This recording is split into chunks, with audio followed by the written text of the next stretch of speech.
Bonjour, c'est Karine Carville sur la chaîne de l'écrivronne. Aujourd'hui, on parle bullet journal avec peut-être une nouvelle façon encore d'organiser mon bullet journal. Je vous montre ça tout de suite. Alors vous le savez, depuis 6-8 mois que maintenant j'utilise un bullet journal. Je suis passée par plein de stades différents. J'ai commencé par un carnet un petit peu tout venant en brouillon. J'ai continué par les Leuchtturm 1917 que j'aime beaucoup. C'est vraiment un carnet que je trouve vraiment agréable à utiliser. Et puis finalement, pour des raisons d'organisation, de vie professionnelle et de vie personnelle, je suis passée sur un Filofax. J'adore effectivement mon Filofax, je trouve ça vachement bien. Maintenant, il y a quand même un côté un peu design et puis un côté aussi pratique qu'avait le Leuchtturm que je ne retrouve pas chez le Filofax. Le côté pratique du Leuchtturm, c'est que toutes les pages sont numérotées, toutes les pages sont déjà pointillées puisque moi je choisissais la version pointillée du Leuchtturm. Alors sur le Filofax, il faut que je crée toutes mes pages. C'est une force aussi. L'avantage de mon Bujofax, comme je l'appelle, c'est que je peux insérer des pages blanches, des pages pointillées, des pages à carreaux, des pages à lignes, suivant mes besoins. Maintenant, je perds souvent le verso de ma feuille, à savoir que quand je prépare par exemple une collection ou quelque chose sur le recto, et bien quand je tourne, je mets pas forcément autre chose derrière. Autre inconvénient du Bujofax, c'est que je fais beaucoup de collections quand même à l'intérieur. J'ai aussi tous mes dossiers qui sont groupés là, toutes mes informations. Alors ça c'est un point fort bien évidemment, vous allez me dire. L'inconvénient c'est que ça prend beaucoup de place, à tel point que ces derniers jours, j'ai ressorti mon ancien Bujofax bleu, puisque c'était celui que j'ai utilisé cet hiver. Celui-là, vous l'avez peut-être jamais vu, mais en fait, je tourne depuis le mois de février avec. Et seulement au printemps, c'est-à-dire fin mars, début avril, j'ai pris un tout nouveau, un vert clair. Mais à l'intérieur, en fait, là, j'ai remis certains onglets pour alléger un petit peu mon autre Bujo. C'est pas assez. En fait, le Bujofax que j'ai actuellement, il reste quand même assez encombrant. Alors, encombrant, c'est pas le vrai problème. Le vrai problème, c'est que on a fini par avoir un petit peu de mal à tourner les pages. Il y en a certaines qui se plient, certaines se déchirent aussi au bout d'un moment. Alors, heureusement, j'ai des œillets, mais enfin, ça fait pas tout non plus. Bref, il y a quand même deux, trois petites choses purement fonctionnelles qui me font un petit peu regretter le Leuchtturm. Et puis, je suis retournée aussi dans une phase actuellement où j'aime faire des dailies totalement personnifiées. Voilà, ça fait une semaine que j'ai repris cette habitude-là. Je trouve ça génial, en fait, voilà, ce mélange d'agenda, de journal intime que j'appréciais dans le bullet journal, je le retrouve sur mon Bujofax bien évidemment, et qu'évidemment le petit inconvénient de se dire ben oui c'est bien, sauf que sauf que du coup ma vie personnelle et ma vie professionnelle sont quand même très mélangées. Alors c'était le but aussi, mais là j'arrive à un moment où peut-être que dans quelques jours je vais apprendre que l'année prochaine j'aurai un poste différent de celui que j'occupe aujourd'hui. J'aurai peut-être une direction si j'ai beaucoup de chance, on ne sait jamais. Et si j'ai une direction, je me dis qu'il faut quand même que j'arrive à garder un outil un tout petit peu plus professionnel, ou du moins qu'il y ait une partie de cet outil qui soit un tout petit peu plus professionnel, un peu plus sobre. Alors c'est pas professionnel, le bon mot c'est sobre, parce que évidemment même s'il est décoré, mon Bujo est professionnel parce que les informations qui sont dessus sont bien des informations professionnelles qui me servent à travailler avec les enfants. Maintenant effectivement dans des réunions ou dans des rendez-vous, des entretiens, il faut que je puisse avoir accès à un Bujo un petit peu plus sobre, un peu plus peut-être minimaliste. C'est pour ça que je me suis intéressée à un produit qui s'appelle le X17. Je vais vous mettre des petites photos, je vais vous mettre des liens aussi en dessous pour que vous puissiez aller voir. Et qui en fait est un traveler. En fait, ce sont des petits carnets que l'on peut changer à volonté et qui viennent s'insérer avec des élastiques à l'intérieur d'une structure externe rigide. C'est assez intéressant, et surtout ce qui m'a beaucoup plu, c'est que sur des groupes Facebook, j'ai vu qu'on pouvait y glisser son Leuchtturm. Et ça, du coup, je me suis dit, c'est peut-être la solution pour à la fois avoir mes informations de l'année qui circuleraient en fait tout au long de l'année, mais qui seraient conservées sur un seul carnet, ce qui fait qu'à la fin de l'année, le carnet, hop, il est archivé et c'est bon. Avoir un autre carnet peut-être pour mes collections, que je puisse avoir du coup tout le temps avec moi. Et puis, sur le Leuchtturm, avoir le reste, c'est-à-dire mes dailies, mon organisation personnelle et professionnelle, mais voilà, avoir surtout un petit carnet tout sobre qui me permettrait, quand j'ai des rendez-vous ou quand j'ai besoin d'être un petit peu discrète avec mon Bujo, de n'ouvrir que cette partie-là et qu'il n'y ait que cette partie-là qui soit en fait visible du Bujo. Pour l'instant, j'ai rien déballé. Je voulais vous donner la primeur de ce déballage. Donc, je vous retrouve dans la vidéo qui suit avec cette fois-ci en gros plan, donc ce que j'ai acheté, mon premier essai.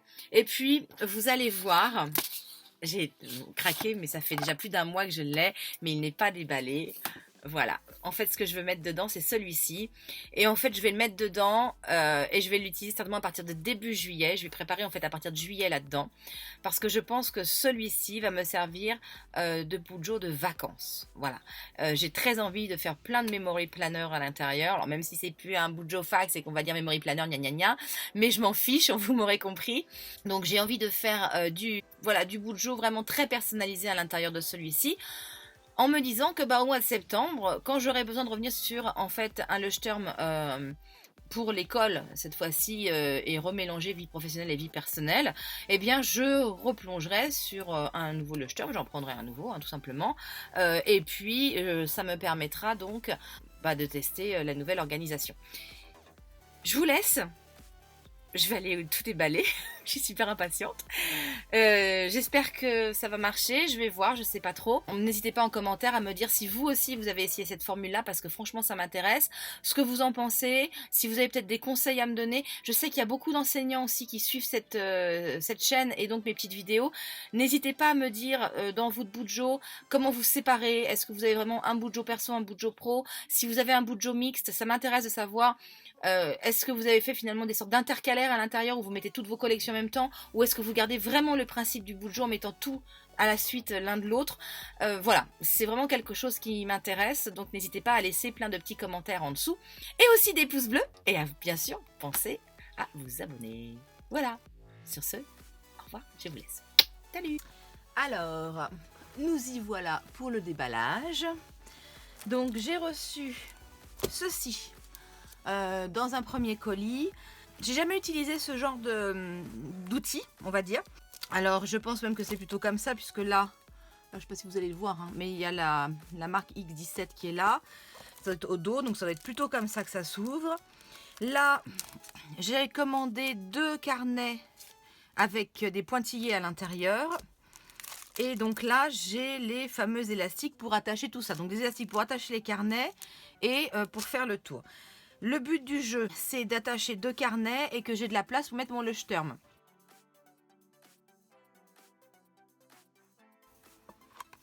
C'est beau, hein. C'est doux, c'est plutôt chouette, c'est simple. Alors je ne l'ai pas payé très cher, hein. Je crois que j'en ai pour une trentaine d'euros en tout. Donc voilà, ça m'a semblé plutôt raisonnable. Alors, les élastiques, ça je vais voir après. Je vais déballer les carnets, voir comment ils sont à l'intérieur.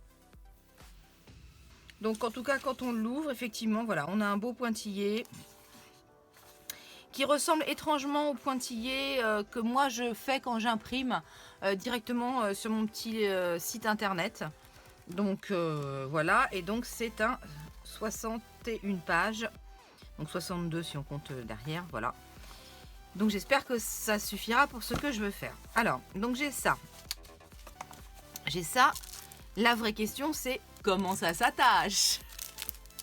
Alors je suis pas jamais très douée, hein. Je suis pas très douée avec mes mains, je suis pas très douée avec les notices techniques. Donc si j'y arrive vite, c'est la preuve que c'est vraiment très simple. Si j'y arrive pas très vite, c'est la preuve que je suis vraiment pas douée. Donc voilà. Alors, de toute façon il y a une notice, donc avec une notice on devrait y arriver quand même. Bon, là il y a un petit, on ne sait pas. Là il y a des élastiques. Donc ça voudrait dire que très simplement, j'ai l'élastique. Et je le passe, alors hop, on va ouvrir. Alors il y a des petites encoches, hop, en haut et en bas, d'accord. Donc si je mets mon Leuchtturm à droite, il faut que je vise à mon avis les encoches de gauche, les 2 premières à gauche. J'ai pris donc un format où il disait entre 2 et 4 carnets à élastique, donc on va bien voir.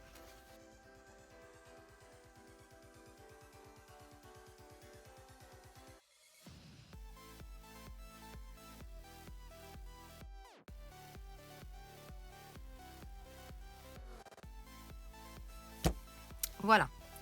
Donc là, avec 2 élastiques, donc j'ai mes 2 carnets qui seront donc des carnets amovibles, ce qui va me permettre de mettre des choses au fur et à mesure. Donc c'est là où il va falloir que je pense un petit peu à ce que je mets dedans, mais ça me paraît déjà pas une mauvaise idée.